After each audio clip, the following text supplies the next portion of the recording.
अब ममता बनर्जी असहाय हो गई है बिल्कुल। आज की स्थिति में टेक्निकली कहें तो ममता बनर्जी ये भी नहीं कह सकती कि मैं इनकी नेता नहीं हूं। पार्टी में विभाजन नहीं हुआ है, पार्टी हमारी है, नेता हम हैं, पूरे प्रदेश में हमारी शाखाएं हैं, हमारा संगठन है, फलाना है, ठिकाना है, घोषित करेंगे जैसे शिवसेना ने किया, और इस पर सुप्रीम कोर्ट निर्णय देगा। भतीजे और भांजे और बेटे होते हैं ना, ये सत्यानाश मारते हैं। यहाँ अभिषेक बनर्जी ने इनकी कबाड़ा किया है, ऐसा ही अजीत जोगी का कबाड़ा अमित जोगी ने किया था छत्तीसगढ़ में। अब क्या है कि ये महाराष्ट्र मॉडल अपनाया जा रहा है। दुर्भाग्य ये है कि महाराष्ट्र मॉडल में असली शिवसेना कौन सी है, उसका फैसला आज तक सुप्रीम कोर्ट ने नहीं दिया है। नमस्कार, मैं हूं संजीव श्रीवास्तव। आप देख रहे हैं 4 PM न्यूज नेटवर्क। दोस्तों, पश्चिम बंगाल में महाराष्ट्र दोहराया जा रहा है, बल्कि कहें कि दोहरा दिया गया है तो गलत नहीं होगा। जो वहां के स्पीकर हैं विधानसभा के, उन्होंने तो जो वहां चल रहा है कि असली तृणमूल कौन, तो ममता बनर्जी और दूसरा जो ऋतुव्रत बनर्जी हैं, तो दे दी गई है। जो स्पीकर हैं उनने अपने विवेक का उपयोग कर लिया है। अब बड़े सवाल यही है कि बहुत कुछ जो पूरे का पूरा मसला है, मामला है, कई चीजें अनक्लियर हैं, क्लियरिटी नहीं है। लेकिन क्लियरिटी कैसे होगी? क्या जो प्रक्रिया अपनाई गई है वहां स्पीकर द्वारा उचित है? जो वहां जो दावा पेश की गया ऋतुव्रत बनर्जी द्वारा वो ठीक है, या जो ममता बनर्जी कह रही है वो ठीक है? बहुत सारे प्रश्न हैं। इन्हीं प्रश्नों को जानने के लिए चलेंगे एक बेहद बेहद खास मेहमान के पास। सबसे उनको जोड़ना चाहूंगा। जुड़ गए, हमारे साथ हैं भगवान देव इसरानी साहब हैं। इसरानी साहब, बहुत बहुत स्वागत आपका। और इसरानी जी को आप जानते हैं कि वे मध्य प्रदेश विधानसभा के रिटायर्ड प्रमुख सचिव, और हम उन्हें विधिवेत्ता के तौर पर ये सब मामले होते हैं तो जरूर बात करते हैं। जो मसला मामला इसरानी जी हुआ है पश्चिम बंगाल में, हम उसकी कहीं ना कहीं हम लगातार इसको रिपोर्ट कर रहे हैं कि वहां दोहराया जाएगा, महाराष्ट्र दोहराया जाएगा, और अंततः दोहरा दिया गया। वहां ममता बनर्जी की पार्टी टूट गई है, ऐसा निकल रहा है कि 80 में से 60 विधायकों ने दावा ठोक दिया। 58 ने तो लिखित में दिया था स्पीकर को कि हम असली तृणमूल, 2 फिर उसमें और पहुंच गए तो 60 हो गया मामला।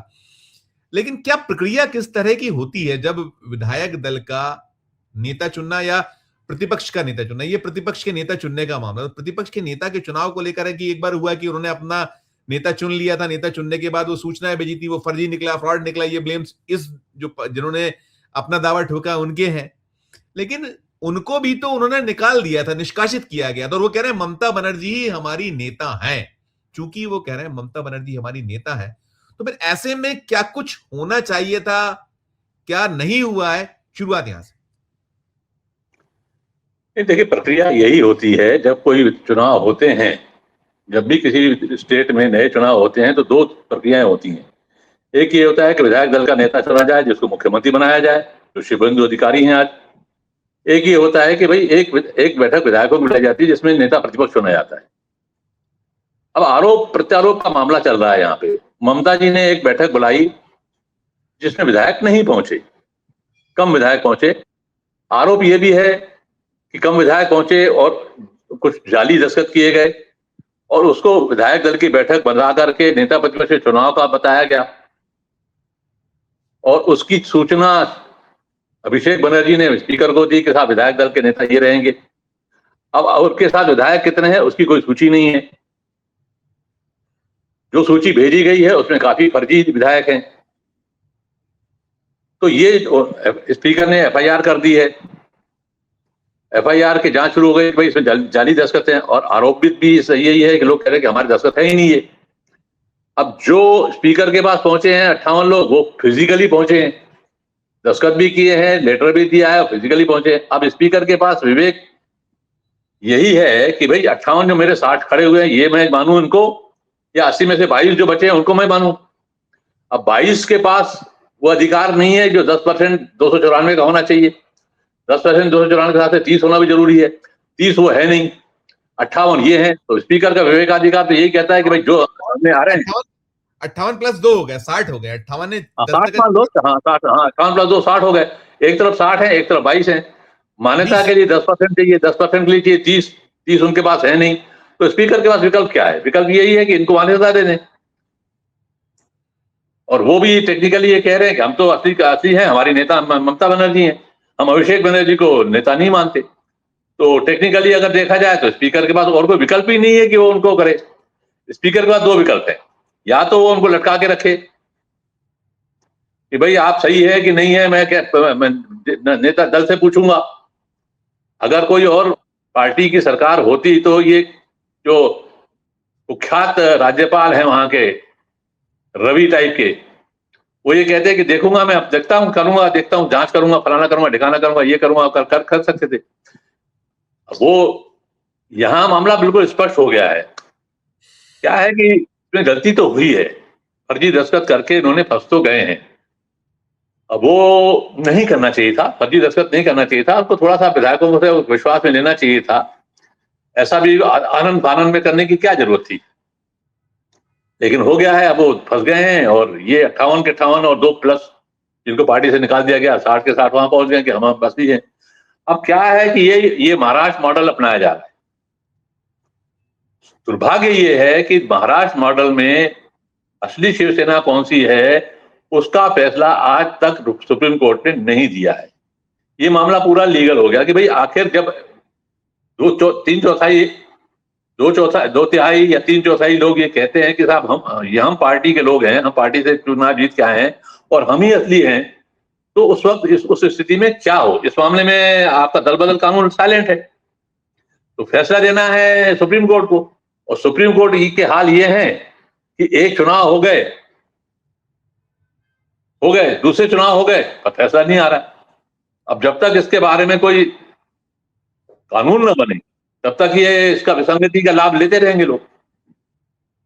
नहीं, लेकिन इसमें सवाल बड़ा वही कि जब वो ये कह रहे हैं कि हमारी नेता ममता बनर्जी है, तो ममता बनर्जी यदि नेता है तो उनका इस पूरे इसमें क्या कुछ रोल हो सकता था या होना चाहिए था या अभी हो सकता है क्या? इसमें वो क्या है? ठीक है, स्पीकर ने तो विवेक का इस्तेमाल कर लिया और उनको सूट कर रहा था, क्योंकि अब तो राजनीति की स्पीकर इसीलिए चाहता है कि हमारा स्पीकर, और हर दल चाहता है किसी भी सूबे में या केंद्र में चाहा जाता है, तो इसीलिए सारा कुछ था कि उसके पास जो पावर्स है। और आपने कहा कि कई चीजें जो है साइलेंट, तो साइलेंट में विवेक का उपयोग। तो यहां जो हुआ कि चलिए पहला वाला तो गलत था, उसमें फर्जीवाड़ा हुआ, दस्तखत नहीं थे, विधायक दल की प्रॉपर बैठक नहीं हुई, नहीं पहुंचे लोग। लेकिन ये जो बाला इन लोगों ने जो प्रस्तुत कर दिया है, इसमें ममता बनर्जी का अपना क्या कुछ रोल होना चाहिए था या हो सकता है या होगा? उस पे ममता बनर्जी ये कैसे कहते हैं कि मैं इनकी नेता नहीं हूं? ममता बनर्जी कोई वर्षण ही नहीं आया है, इसीलिए कि उनके पास 30 विधायक होते तो मामला तूल पकड़ता। अगर उनके पास 30 क्लियर कट विधायक होते तो वो उन दावा प्रस्तुत करते कि चलो अभिषेक बनर्जी की नहीं मानते हो, आप नेता मान रहे हो, तो मैं लिख के देती हूँ कि नेता प्रतिपक्ष ये है। अब ममता बनर्जी असहाय हो गई है बिल्कुल। आज की स्थिति में टेक्निकली कहें तो ममता बनर्जी ये भी नहीं कह सकती कि मैं इनकी नेता नहीं हूं, और वो कह रहे हैं कि नेता है तो उसमें उनको असहमति व्यक्त करने का साहस नहीं उनमें। और टेक्निकली भी वो नेता तो है, पार्टी की नेता है, और वो तृणमूल से जीत के आए हैं तो है। तो अजीब सी स्थिति में फंस गई है ममता बनर्जी इस टाइम। तकनीकी रूप से उनके पास अगर 30 विधायक होते तो ये लड़ाई आगे बढ़ती, लेकिन 30 विधायक न होने की वजह से ममता बिल्कुल असहाय हो गई। विकल्प अब उनके पास क्या कुछ है? कोई विकल्प नहीं है, कोई विकल्प नहीं है। कोर्ट जाने का है और वही वो महाराष्ट्र के मामले से जुड़ जाएगा और उसमें फैसला आएगा कि भाई पार्टी का विभाजन तो हुआ नहीं है, विधायक लोग आ गए हैं, तो पार्टी का जब विधिवत विभाजन नहीं हुआ है तो ऐसी स्थिति में दल बदल विधेयक में क्या निर्देश होना चाहिए, इस पे निर्णय सुप्रीम कोर्ट के लेना है। भाई ऐसा ही शिंदे के मामले में हुआ, विधायक लोग चले गए लेकिन पार्टी में तो विभाजन हुआ नहीं था। ऐसे ही यहां हुआ कि पार्टी में कोई विभाजन नहीं हुआ है, विधायक गए हैं, तो विधायकों का अब ये दल बदल विधेयक में इस मामले में साइलेंट होने से ये मामला बन रहा है। वो बिल्कुल एज इट इज बिल्कुल महाराष्ट्र वाली स्थिति बन रही है और उसमें सुप्रीम कोर्ट को फैसला देना है जो कि अभी तक नहीं आया है। दल बदल कानून आप कह रहे हैं उसमें सब कुछ साइलेंट है, तो उसके अकॉर्डिंग भी कुछ नहीं हो सकता इसमें। इनको चाहे ये लोग जो 60 लोग इधर आए, ये लोगों को कोई फायदा होगा या उधर जो 20 रह गए क्या? देखो दो तरीके हो सकते थे इसमें। अब ये या तो ये इनको 2/3 करके नई पार्टी बना करके बीजेपी में मर्जर होने का या अपनी नई पार्टी बनाने का अधिकार इनको है। उस नई पार्टी के नाम से विधायक दल का नेता चुना जाएगा और वो नेता प्रतिपक्ष होगा, ये भी वो कर सकते हैं। लेकिन ये बीजेपी की चूंकि इसमें हो सकता है कि शय हो कि भैया इस पार्टी का ही सत्यानाश करो आप लोग। आप समझ रहे हैं मेरी बात? असली तृणमूल हम तो वो दल उस चुनाव चिन्ह उस दल पे कब्जे का खेल है ना ये तो। हाँ, बस बस वही मामला वही है कि पत्ती के जो है वो चुनाव चिन्ह लेना है। अब ये राजनीतिक लड़ाई है। इनके पास टेक्निकली 2/3 लोग हैं, ये बकायदा एक पार्टी बना सकते हैं, चाहे तो बीजेपी से मर्ज कर सकते हैं, चाहे तो पार्टी बना के रह सकते हैं, और उसी पार्टी को स्पीकर मान्यता देगा और उसका विधायक दल का नेता चुना जाएगा तो नेता प्रतिपक्ष कहलाएगा। ये सब, इसमें कोई इनके पास दिक्कत नहीं है। लेकिन ये ऐसा नहीं कर रहे हैं। ऐसा ना करके ये कह रहे हैं हम ही ओरिजिनल है। तो ये पार्टी का सत्यानाश करना चाहते हैं, किसी के इशारे पे कर रहे हैं या अपने आप उस पे कर रहे हैं, ये हो जाए। ये राजनीतिक मामला है। तो ये जो अभी स्थिति है जो आज बनी हुई है वहां इसरानी जी, इसमें कैसे ये जो ओरिजिनली जैसे जो महाराष्ट्र हुआ वैसे ये दल अपने आप को स्थापित कर लेंगे? तृणमूल कांग्रेस कोर्ट जाएगी कि साहब ये विधायक दल में ये लोग विधायक 2/3 उधर गए हैं, लेकिन पार्टी में विभाजन नहीं हुआ है, पार्टी हमारी है, नेता हम हैं, पूरे प्रदेश में हमारी शाखाएं हैं, हमारा संगठन है, फलाना है, ठिकाना है, घोषित करेंगे जैसे शिवसेना ने किया, और इस पर सुप्रीम कोर्ट निर्णय देगा, जो कि नहीं दे रहा। अभी शिवसेना के मामले में उसने नहीं दिया है। भाई कुछ विधायक चले गए शिंदे के साथ, लेकिन पूरा स्ट्रक्चर तो शिंदे बाला ठाकरे के बनाया हुआ चल रहा था ना वो शिवसेना में। बट वहां तो चुनाव चिन्ह शिंदे को मिल गया था। वहां उनको चुनाव चिन्ह दे दिया चुनाव आयोग ने। सारी राजनीतिक लड़ाई चल रही है, उनको चुनाव चिन्ह दे दिया, उसको भी उन्होंने चैलेंज किया, लेकिन सुप्रीम कोर्ट फैसला नहीं दे रहा है। तो फिर यहाँ भी वही सारा कुछ अप्लाई हो जाएगा। बिल्कुल सेम स्थिति हो जाएगी। वो जाकर चुनाव आयोग में जाएंगे और वो चुनाव चिन्ह मांग लेंगे और वो दे देंगे। ज्ञानेश कुमार तो रेडी बैठे हुए, आओ चाय पियो ले जाओ। ये और दूसरा तो ये कि अभी बड़ा विकट स्थिति कि एक तो ये विधानसभा चुनाव हारे हैं बुरी तरीके से तृणमूल कांग्रेस ममता बनर्जी, और वहां जो त्रिस्तरीय जो पंचायत के चुनाव सामने है, तो कुछ जगहों पर तो होता है कि जब हम जो स्थानीय निकाय के चुनाव होते हैं, जो नगरीय निकाय होते हैं, वहां तो आपको चुनाव चिन्ह शायद चलता है ना, वो तो उसको तो है कि उस पे की नहीं है। पश्चिम बंगाल में चुनाव चिन्ह पे लड़ते हैं सब, हमारे यहाँ चुनाव चिन्ह पे नहीं, लेकिन वहां है चुनाव चिन्ह पे लड़ते, बकायदा पार्टी स्तर पे लड़ाई जाती है। तो अभी असली लड़ाई तो अब इसके लिए होना है, ये मान के चला जा सकता है वो लड़ाई। हाँ हाँ हाँ, बिल्कुल सही। असल में देखो क्या है, मैं एक बात बताऊं, थोड़ा सा आपका चर्चा लंबी हो जाएगी। ये जो भतीजे और भांजे और बेटे होते हैं ना, ये सत्यानाश मारते हैं। यहाँ अभिषेक बनर्जी ने इनकी कवाड़ा किया है, ऐसा ही अजीत जोगी का कवाड़ा अमित जोगी ने किया था छत्तीसगढ़ में। आपको शायद याद हो, मैं आपको याद दिलाता हूं कि वहां क्या हुआ कि जैसे ही 2003 के चुनाव हुए, अजीत जोगी हारे, बीजेपी जीती, तो अजीत जोगी ने क्या किया कि बस्तर के एक विधायक थे हमारे, मैं जहां नाम याद एकदम तत्काल में नहीं आ रहा, उनसे बात की और कहा कि तो इतने विधायक लेके आ जाओ, हम अपने विधायकों का तुमको समर्थन दे देंगे, तुम सरकार बनाओ। और एक उनको सरकार बनाने के लिए चिट्ठी सोनिया गांधी की नकली दस्तखत से राज्यपाल को दे दी, बलिराम कश्यप थे। समझा? तो उन्होंने हाँ नहीं करी, वो जारी चली रही थी। इस बीच में उन्होंने सोनिया गांधी की चिट्ठी दे दी कि अगर ये मुख्यमंत्री बनते हैं तो हमें कोई आपत्ति नहीं है। एक फर्जी चिट्ठी बिल्कुल। और उनको पैसे देने के लिए, बोरों में पैसे देने के लिए, राजेंद्र नगर एक एरिया है वहां पे पकड़े गए वो लोग, और उनको पैसे देने के लिए वो बोरों में लेकर के गए, वहां पे बोरे पकड़े गए। तो अजीब स्थितियां ये अमित जोगी ने वहां कबाड़ा किया, यहाँ अभिषेक बनर्जी का कबाड़ा कर रहे हैं। ये लगभग ऐसा ही स्थिति है जहां पे वो भी अरिस्टोक्रेट, उनकी भी शहनशाही चलती थी, इनकी भी शहनशाही चलती है।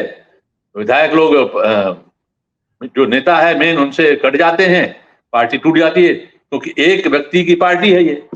ममता मनता ममता, अभिषेक मन अभिषेक, और तो कोई है नहीं।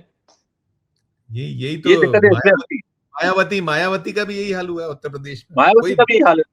वही होता है ना, देखिए जब तक आप उसका डिसेंट्रलाइजेशन नहीं करते हैं तो हाल यही होगा। आज नहीं होगा, कल होगा।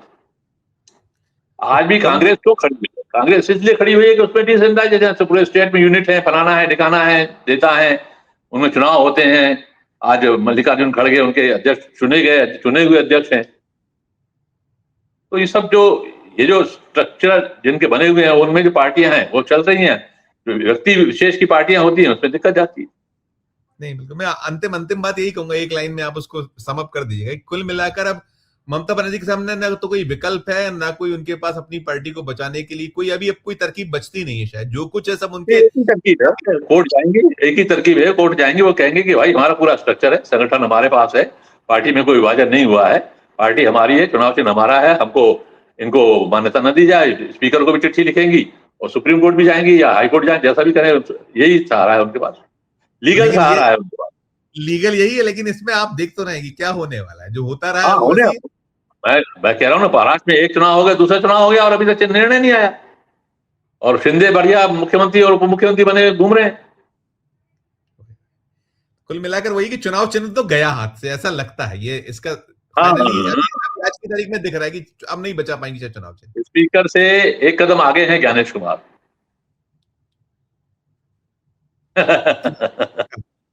बिल्कुल बिल्कुल, बहुत बहुत शुक्रिया आपका, धन्यवाद। वो हम इसी पे चाह रहे थे कि एक डिकोड हो कि जो कानून, जो प्रक्रिया, सब कुछ कहती क्या उसने आपको, आपने सब कुछ स्पष्ट किया। बहुत धन्यवाद, बहुत आभार इसरानी, धन्यवाद। Thank you, thank you, thank you. दोस्तों आप सुन रहे थे भगवान देव इसरानी साहब को। आप मध्य प्रदेश राज्य विधानसभा के रिटायर्ड प्रमुख सचिव और विधि विशेषज्ञ के तौर पर हम बुलाते हैं, जैसा मैंने कहा। वो बता रहे हैं कि अभी तो आज की तारीख में एक अंतिम जो कहीं उम्मीद है, हम लोग कहते हैं ना I will see you in the court, बार बार मैं उसका जिक्र करता हूं, तो वही एक विकल्प है। लेकिन अब वो विकल्प जो हो रहा है, जैसे महाराष्ट्र का ये पूरा पैटर्न है जो यहाँ खेला गया है, जो खेला हो गया, ममता जी कहती है उनके साथ जो खेला हो गया है, तो अब कोर्ट जाइएगा, लेकिन कोर्ट में जिस तरह का सीन बना हुआ है, तो चुनाव चिन्ह शायद नहीं बच पाएगा, यही कुछ इस चर्चा से निकल कर आ रहा है। इस चर्चा में इतना ही। आपकी अपनी जो राय हो, आपकी अपनी जो टिप्पणी हो, जरूर हमारे इस वीडियो के कमेंट बॉक्स में जाकर कीजिएगा। और अच्छी लगे हमारी ये चर्चा तो चैनल को लाइक कीजिए, सब्सक्राइब कीजिए, ज्वाइन का बटन दबाइएगा तो हमारी हौसला अफजाई होगी। प्यार उसमें रखकर देखते रहिए 4 PM न्यूज नेटवर्क। धन्यवाद, नमस्कार।